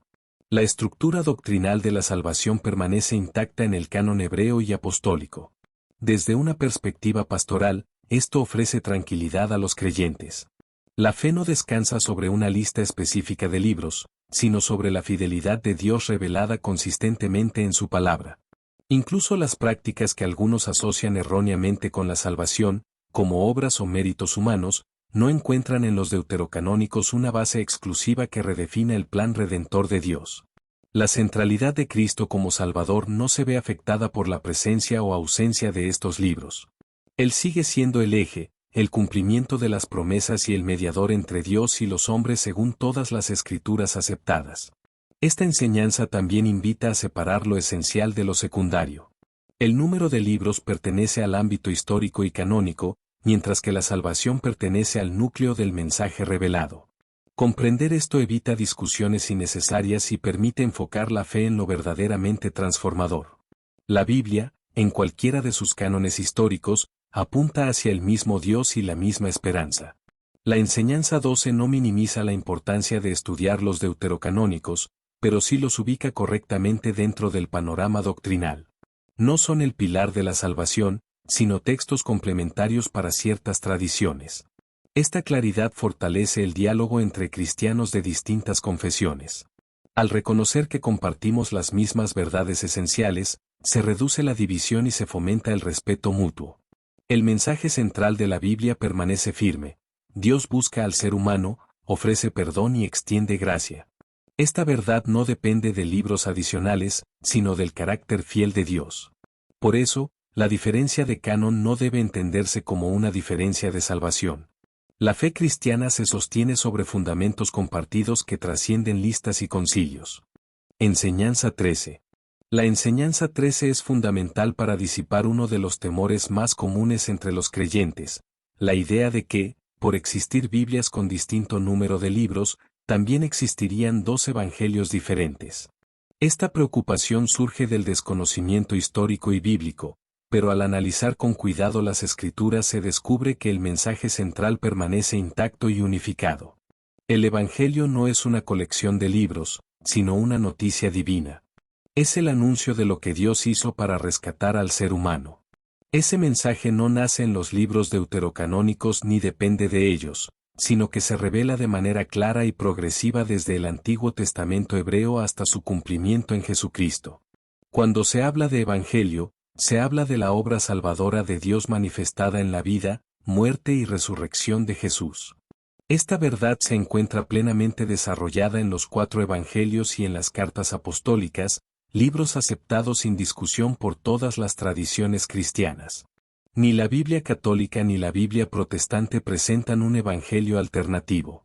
Ambas proclaman al mismo Cristo, al mismo Dios creador y al mismo llamado al arrepentimiento y a la fe. La diferencia de libros no altera esta proclamación esencial. Los libros deuterocanónicos no contienen relatos sobre la vida de Jesús ni presentan una versión distinta de su mensaje. Su contenido pertenece mayormente a contextos históricos, reflexiones sapienciales y experiencias del pueblo judío antes del Nuevo Testamento. El corazón del Evangelio se encuentra en la afirmación de que el ser humano no puede salvarse por sus propios méritos, sino por la iniciativa amorosa de Dios. Esta enseñanza atraviesa los profetas, los salmos y alcanza su plenitud en Cristo, sin depender de textos adicionales. A lo largo de la historia cristiana, tanto católicos como protestantes han predicado el mismo mensaje básico de salvación.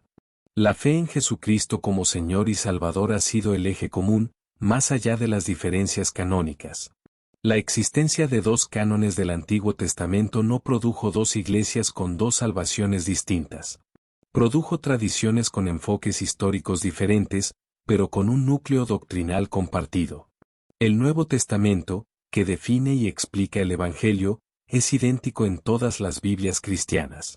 Esto demuestra que el mensaje central jamás estuvo en disputa entre las principales ramas del cristianismo. Cuando Jesús envió a sus discípulos a predicar, no les habló de una lista de libros, sino de un mensaje. Les encargó anunciar arrepentimiento, perdón y vida nueva, verdades que no dependen de debates canónicos posteriores. La enseñanza 13 ayuda a comprender que el Evangelio precede a la formación del canon. La Iglesia no creó el Evangelio al definir los libros, el Evangelio dio origen a la Iglesia y luego fue reconocido en los escritos inspirados. Confundir canon con Evangelio conduce a errores graves. El canon es el contenedor histórico, el Evangelio es el contenido eterno. Cambiar el contenedor no cambia el mensaje cuando Dios ha preservado su esencia. Ningún libro deuterocanónico presenta un camino de salvación opuesto o incompatible con el Evangelio predicado por los apóstoles. Tampoco introduce un mediador distinto a Dios ni un plan redentor alternativo. El anuncio de la gracia de Dios, de su misericordia y de su llamado a la conversión aparece con fuerza en los textos compartidos por todas las Biblias cristianas. Allí está el fundamento común de la fe. Esta enseñanza libera al creyente del miedo y de la confusión. No hay un evangelio católico y otro protestante. Hay un solo evangelio que ha sido proclamado con diferentes tradiciones interpretativas. Incluso los primeros cristianos, antes de que existiera una lista cerrada de libros, predicaban un solo mensaje centrado en Cristo. Esto demuestra que el evangelio no depende de una definición posterior del canon. La diferencia de libros refleja decisiones históricas, no una fractura espiritual del mensaje. Dios no permitió que su verdad se dividiera en versiones contradictorias. Comprender esto fortalece la unidad cristiana. Cuando se reconoce que el Evangelio es uno solo, las diferencias canónicas dejan de ser motivo de temor y se convierten en un tema de estudio y diálogo. La enseñanza 13 también protege contra la manipulación espiritual. Nadie puede afirmar que posee un evangelio superior solo por tener más libros en su Biblia. El poder del evangelio se manifiesta en la transformación de vidas, no en la cantidad de textos. Ese poder ha actuado de la misma manera en creyentes de distintas tradiciones a lo largo de los siglos. Enseñanza 14. La enseñanza 14 nos lleva al núcleo más profundo de la fe bíblica y demuestra que, más allá de las diferencias de canon, ambas Biblias proclaman las mismas verdades fundamentales. Tanto la Biblia usada en la Iglesia Católica como la utilizada por los cristianos protestantes enseñan con claridad la existencia real y soberana de Dios como creador de todo lo que existe. Desde los primeros versículos del Génesis, aceptados por todas las tradiciones, Dios es presentado como eterno, poderoso y anterior a toda la creación. No se trata de una idea filosófica, sino de un Dios que actúa, habla y se revela al ser humano. Esta verdad no cambia por la presencia o ausencia de libros deuterocanónicos. Ambas Biblias coinciden en que Dios no es una fuerza impersonal, sino un ser personal que se relaciona con la humanidad. Él escucha, juzga, corrige y muestra misericordia. Esta imagen de Dios atraviesa la ley, los profetas, los salmos y se confirma plenamente en el Nuevo Testamento compartido por todos. Junto a la afirmación de la existencia de Dios, ambas Biblias enseñan la realidad del pecado del hombre. El relato de la caída, presente en el Génesis, establece que la desobediencia rompió la relación entre Dios y la humanidad, introduciendo culpa, dolor y muerte en la experiencia humana. El pecado no es presentado como un simple error moral, sino como una condición profunda que afecta al corazón del ser humano. Esta enseñanza aparece reiteradamente en los libros hebreos, en los profetas y en los escritos apostólicos, sin depender de textos adicionales. Tanto en la Biblia católica como en la protestante, el ser humano es descrito como incapaz de restaurarse a sí mismo por completo. La ley revela el pecado, pero no tiene el poder de eliminarlo. Esta idea es compartida por ambas tradiciones y constituye una base común de la teología bíblica. La necesidad de redención surge precisamente de esta condición caída. Ambas Biblias enseñan que el hombre necesita una intervención divina para ser restaurado. No basta el esfuerzo humano, ni la sabiduría, ni las obras aisladas para resolver el problema del pecado. Esta redención es anunciada de forma progresiva en el Antiguo Testamento, donde Dios promete un rescate, un libertador y una restauración futura. Estas promesas están contenidas en libros aceptados por todos los creyentes cristianos. La figura del sacrificio, central en la historia bíblica, también es compartida. Desde los sacrificios antiguos hasta su cumplimiento en Cristo, ambas Biblias muestran que el perdón tiene un costo y que Dios mismo provee el camino para reconciliarse con el hombre. La necesidad de redención no es una invención tardía ni una doctrina añadida. Está presente en los salmos que claman por misericordia, en los profetas que llaman al arrepentimiento y en las palabras de Jesús que invitan a una vida nueva. El Nuevo Testamento, idéntico en todas las Biblias cristianas, declara que esa redención se cumple en Jesucristo. Él es presentado como la respuesta definitiva al pecado y la restauración de la relación con Dios. Ambas Biblias enseñan que la salvación es iniciativa de Dios y no resultado del mérito humano. La gracia divina aparece como el motor del plan redentor, una verdad que no depende del canon del Antiguo Testamento, sino del mensaje completo de la Escritura. La realidad del juicio también está presente en ambas tradiciones. El pecado tiene consecuencias y Dios es justo. Esta enseñanza refuerza la necesidad de redención y muestra que la salvación no es un asunto trivial, sino profundamente serio. Al mismo tiempo, ambas Biblias revelan a un Dios misericordioso que no se complace en la condenación, sino que busca restaurar. Esta tensión entre justicia y misericordia define el carácter de Dios en todas las Escrituras. La enseñanza 14 demuestra que no existen dos visiones opuestas de la condición humana. Tanto católicos como protestantes reconocen la misma necesidad espiritual fundamental: el ser humano necesita ser reconciliado con su Creador. Las diferencias de libros no alteran esta visión compartida del mundo, del hombre y de Dios. El problema del pecado y la esperanza de redención siguen siendo los mismos en ambas Biblias.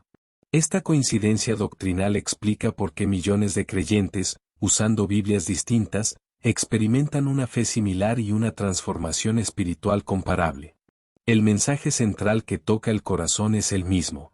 Entender esta enseñanza ayuda a desmontar prejuicios y miedos. La Biblia no se divide en verdades contradictorias, sino que mantiene un hilo coherente que atraviesa todas sus versiones históricas. La existencia de Dios, la realidad del pecado y la necesidad de redención forman el trípode fundamental de la fe bíblica, y ese trípode permanece firme en ambas Biblias sin excepción. Enseñanza 15. La enseñanza 15 toca el corazón mismo del mensaje bíblico y aclara una verdad esencial que une a todos los cristianos. La salvación por la gracia de Dios se sostiene con total claridad en los libros aceptados por todas las tradiciones. No depende de textos debatidos ni de añadidos posteriores, sino del mensaje central que atraviesa la Escritura reconocida universalmente. Desde los primeros libros del Antiguo Testamento hebreo se revela que Dios actúa por gracia y no por mérito humano. La elección de Abraham no se basó en sus obras, sino en el llamado soberano de Dios, estableciendo desde temprano que la relación con él nace de su iniciativa amorosa. La historia del pueblo de Israel confirma repetidamente esta verdad. Dios libera, perdona y restaura aun cuando el pueblo falla. La gracia precede al arrepentimiento y sostiene la esperanza, mostrando que la salvación no es una recompensa, sino un acto de misericordia divina. Los salmos, aceptados por todos, expresan con fuerza esta realidad. En ellos, el ser humano clama por compasión, no por justicia estricta, reconociendo que solo la bondad de Dios puede rescatarlo de su condición caída. Los profetas también proclaman esta gracia salvadora. Aunque denuncian el pecado, siempre anuncian un camino de restauración ofrecido por Dios mismo.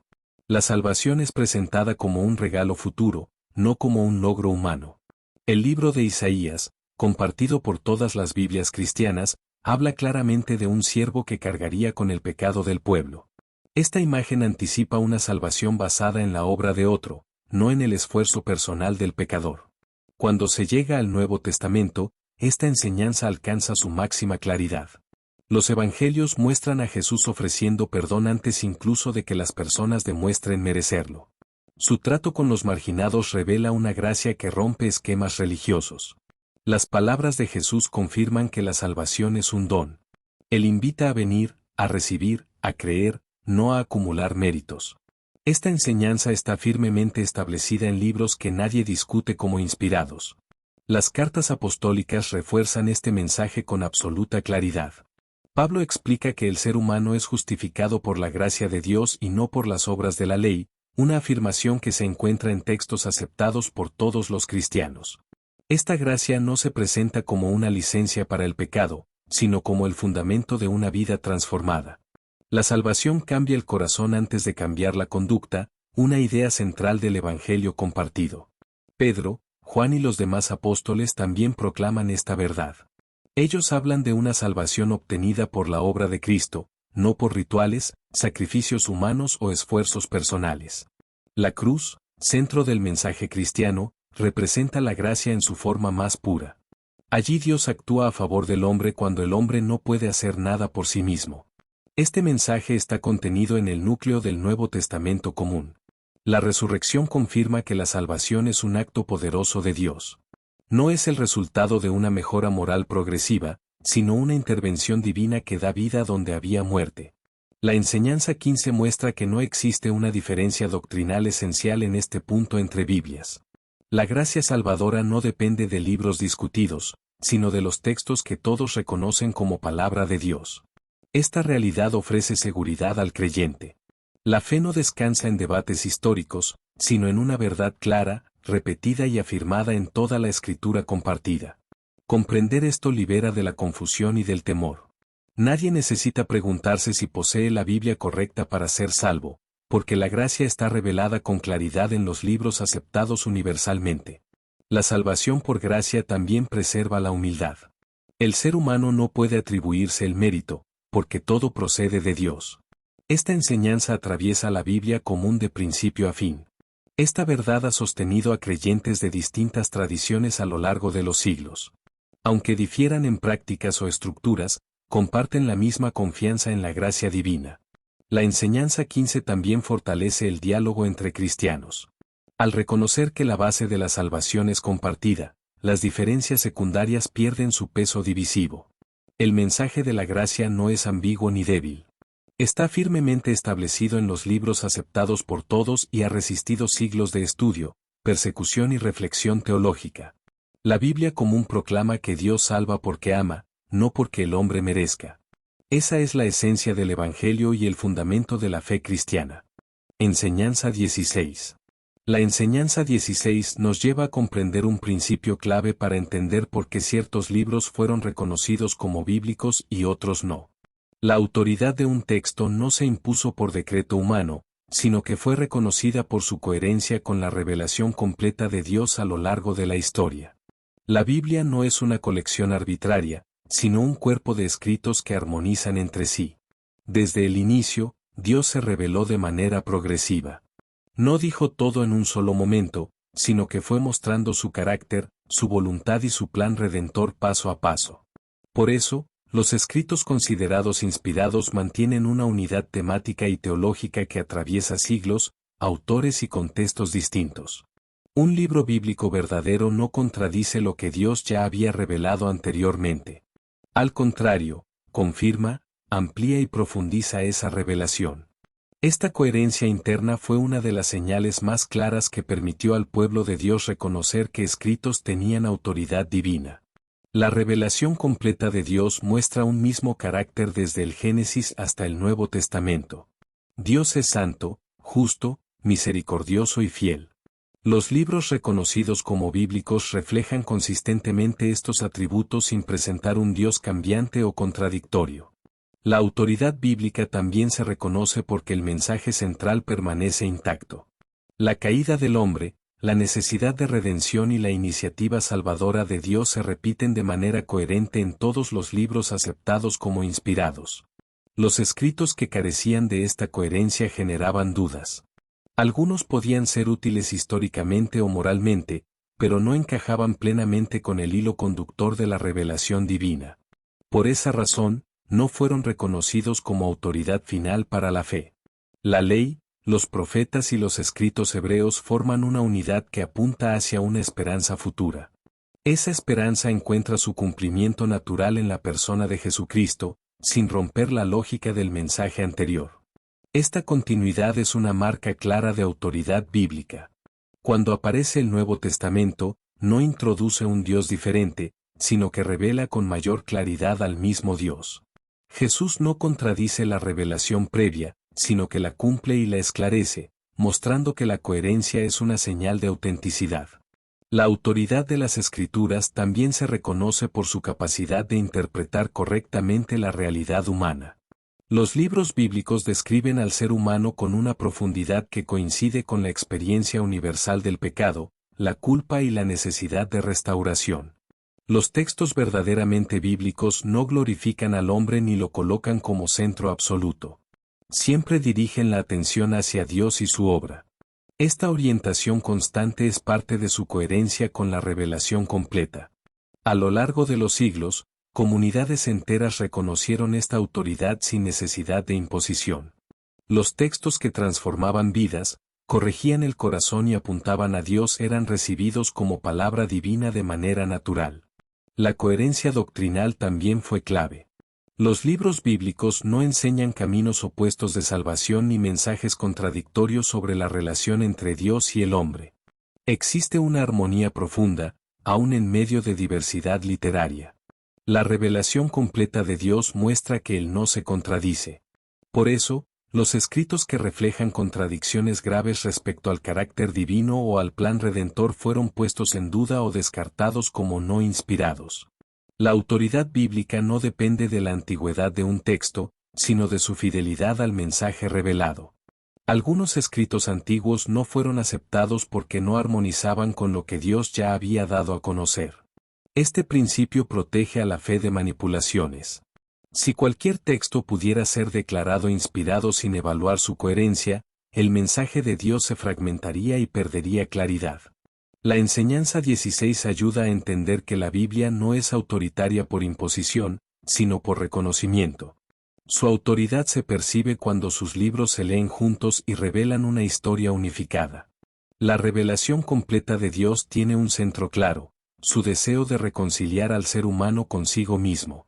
Todo libro bíblico auténtico se alinea con este propósito, sin desviarse hacia intereses humanos o ideológicos. Esta coherencia también explica por qué la Biblia sigue siendo relevante.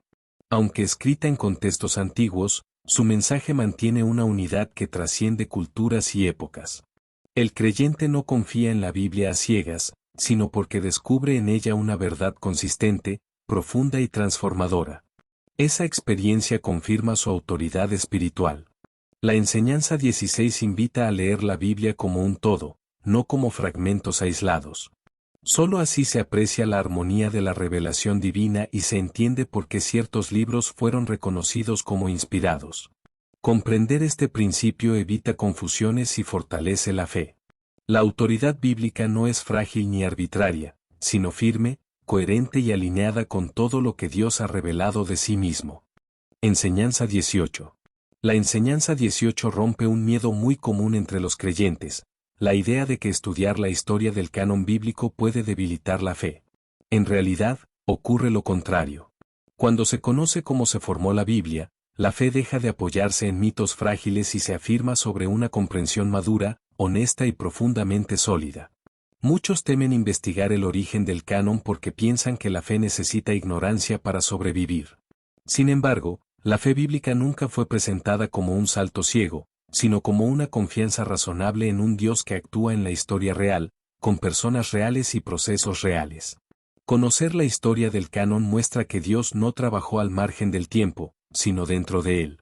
La recopilación de los libros sagrados no fue un accidente ni una improvisación, sino un proceso largo donde la comunidad de fe reconoció lo que ya consideraba palabra viva. Lejos de debilitar la fe, este conocimiento revela la fidelidad de Dios al preservar su mensaje a través de generaciones, idiomas, persecuciones y crisis. La Biblia no sobrevivió por casualidad, sino porque su mensaje fue reconocido como verdadero y transformador. Cuando el creyente descubre que el canon no cayó del cielo ya encuadernado, sino que fue reconocido gradualmente, comprende que la autoridad bíblica no depende de un acto mágico, sino del testimonio constante de Dios a través de su pueblo. Este entendimiento elimina una fe infantil basada en eslogans y la reemplaza por una fe firme que no se desmorona ante preguntas difíciles. La fe madura no huye de la historia, la abraza y la examina con confianza. Conocer la historia del canon también protege contra el engaño. Cuando alguien afirma que ciertos libros fueron ocultados o eliminados en secreto, el creyente informado puede evaluar esas afirmaciones con criterio y sin temor. La ignorancia genera dudas, el conocimiento bien guiado produce paz. Saber cómo y por qué ciertos libros fueron reconocidos como inspirados brinda seguridad, no ansiedad, porque revela coherencia y cuidado en el proceso. Además, esta historia demuestra que la Iglesia no creó la palabra de Dios, sino que la reconoció. Esa distinción fortalece la fe, porque muestra que la autoridad bíblica precede a cualquier institución humana. El estudio del canon también ayuda a distinguir entre tradición y revelación. No todo lo antiguo es inspirado, y no todo lo útil es autoritativo. Comprender esto evita confundir la fe con costumbres culturales. Cuando el creyente entiende que hubo debates, discernimiento y oración en la formación del canon, descubre que Dios permitió el uso de la razón y la comunidad, no solo experiencias individuales. Esto refuerza la idea de que la fe cristiana no es frágil. Ha resistido siglos de análisis, persecución y crítica sin perder su esencia ni su poder transformador. Conocer la historia del canon también humaniza la fe. Muestra a creyentes del pasado luchando con preguntas similares a las nuestras, buscando fidelidad a Dios en medio de contextos complejos. Este conocimiento no destruye la inspiración de la Escritura, sino que la hace más asombrosa. Que un mensaje tan coherente haya surgido de tantos autores y épocas distintas fortalece la confianza en su origen divino. La fe que evita las preguntas suele quebrarse cuando las enfrenta por primera vez. En cambio, la fe que se informa se vuelve resistente, serena y profunda. La enseñanza 18 invita a dejar el miedo y a abrazar la verdad. Dios no necesita que ocultemos la historia para creer en Él, Él se glorifica cuando la verdad es examinada con honestidad. Quien conoce la historia del canon entiende que la Biblia no fue manipulada en secreto, sino formada a la vista de comunidades enteras que valoraban profundamente la fidelidad al mensaje recibido. Este entendimiento produce gratitud. El creyente agradece que Dios haya preservado su palabra a través de personas imperfectas sin permitir que su mensaje esencial se perdiera. También produce humildad. Reconocer el proceso histórico evita el orgullo espiritual y fomenta una fe abierta al aprendizaje continuo. La fe fortalecida por el conocimiento no se vuelve fría, sino más profunda. Ama más a Dios porque lo conoce mejor, no porque lo idealiza sin fundamento. Enseñanza 19. La enseñanza 19 revela un principio profundamente bíblico y liberador. La fe verdadera no se construye sobre el miedo, sino sobre la búsqueda sincera de la verdad. La Biblia no invita al creyente a cerrar los ojos ante las preguntas, sino a abrir la mente y el corazón para escudriñar con honestidad lo que Dios ha revelado. Desde el inicio, las Escrituras muestran a personas que preguntan, dialogan y reflexionan delante de Dios. La fe bíblica nunca fue presentada como obediencia ciega sin entendimiento, sino como una relación viva que incluye pensamiento, discernimiento y crecimiento espiritual. Escudriñar implica examinar con cuidado, comparar, profundizar y reflexionar. Esta actitud no es una amenaza para la fe, sino una expresión de amor por la verdad. Quien busca comprender mejor a Dios demuestra respeto por su revelación, no rebeldía. El miedo a las preguntas suele nacer de una fe frágil, no de una fe fuerte. La Biblia, en cambio, muestra que Dios no se incomoda con las dudas sinceras, porque Él es la verdad y no teme ser examinado. A lo largo de la historia bíblica, hombres y mujeres fieles hicieron preguntas profundas. Preguntaron sobre el sufrimiento, la justicia, el silencio de Dios y el sentido de la vida. Estas preguntas no los alejaron de Dios, sino que los acercaron más a Él. La Escritura no condena la duda honesta, sino la dureza del corazón que se niega a escuchar. Hay una diferencia clara entre preguntar para comprender y cuestionar para rechazar. La Biblia valora la primera actitud. Cuando se prohíben las preguntas, la fe se vuelve superficial y vulnerable. En cambio, cuando se permite escudriñar, la fe se fortalece porque se apoya en convicciones entendidas, no solo heredadas. La enseñanza 19 muestra que Dios se revela a quienes buscan con sinceridad. La verdad no huye del análisis, al contrario, resplandece cuando es examinada con humildad. Escudriñar también implica comparar la enseñanza con el carácter de Dios revelado en toda la Escritura. Esto protege al creyente de engaños, manipulaciones y tradiciones humanas presentadas como verdades absolutas. La Biblia fue escrita para ser leída, estudiada y meditada. No fue entregada para ser temida, sino para ser comprendida y vivida. El temor a preguntar no proviene de la Escritura, sino de inseguridades humanas. Una fe que no permite preguntas se estanca.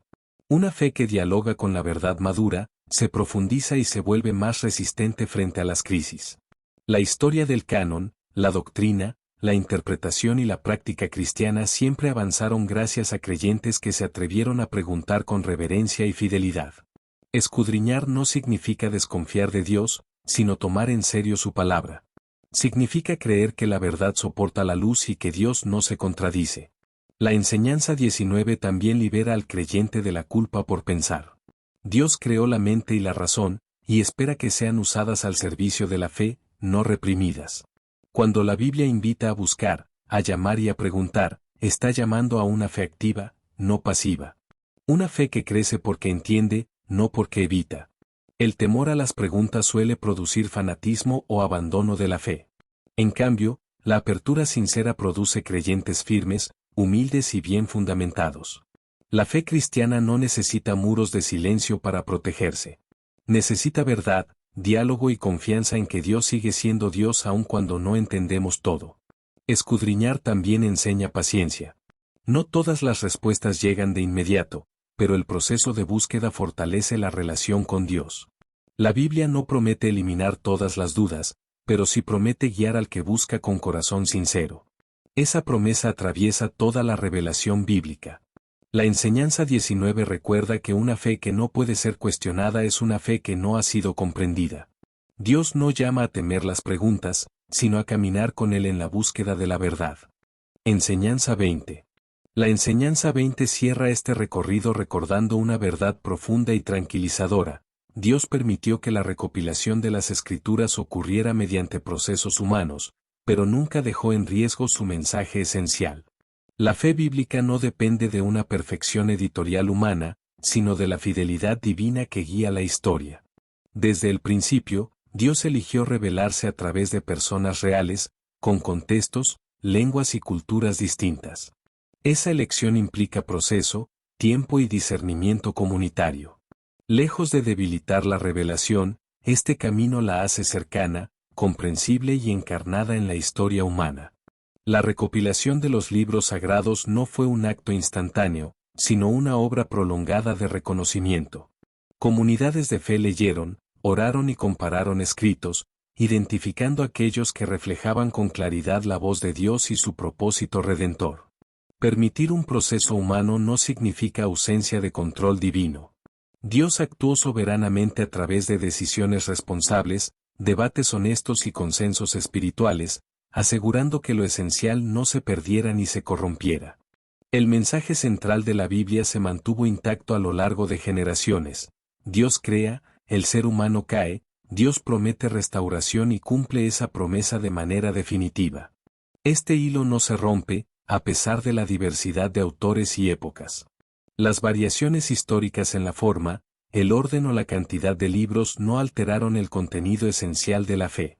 La identidad de Dios, la condición humana y la esperanza de redención permanecen claras y coherentes en toda la escritura compartida.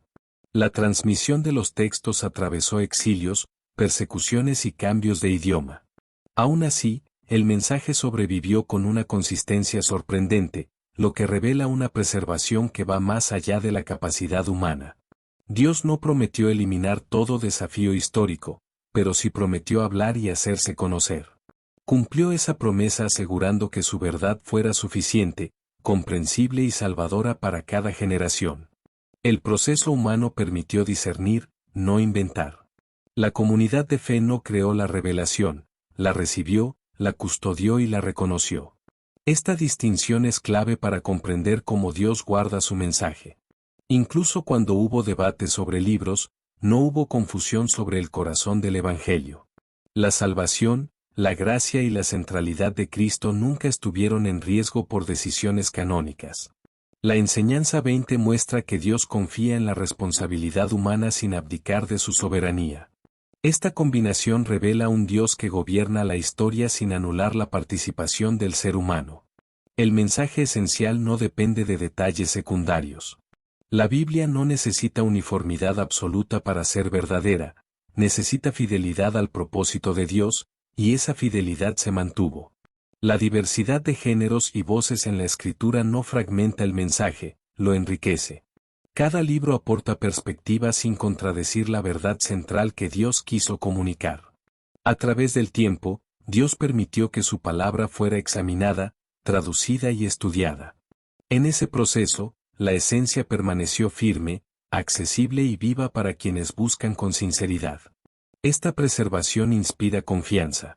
No creemos en una fe sostenida por casualidad, sino en una revelación cuidada por un Dios que no abandona su propósito. La historia del canon enseña que Dios no necesita ocultarse para proteger su verdad. La expone a la luz del tiempo y permite que resista el examen honesto.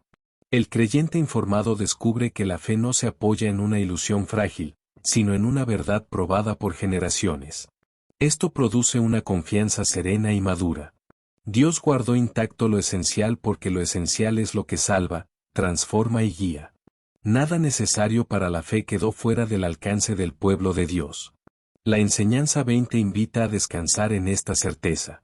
La palabra que tenemos es suficiente para conocer a Dios, comprender su voluntad y vivir conforme a su propósito. Reconocer el proceso humano no reduce la inspiración, la hace más asombrosa. Dios habló, y su voz fue reconocida y preservada en medio de la historia real. Gracias por acompañarnos hasta el final de esta enseñanza. Si este mensaje fortaleció tu fe y te ayudó a comprender mejor la palabra de Dios, te invitamos a suscribirte al canal y activar las notificaciones para no perderte los próximos contenidos. Dale like al video para que más personas puedan encontrar esta verdad. Deja tu comentario con lo que más te habló al corazón y comparte este mensaje con quienes lo necesiten. Tu apoyo nos ayuda a seguir difundiendo la verdad bíblica con claridad y fidelidad. Dios te bendiga.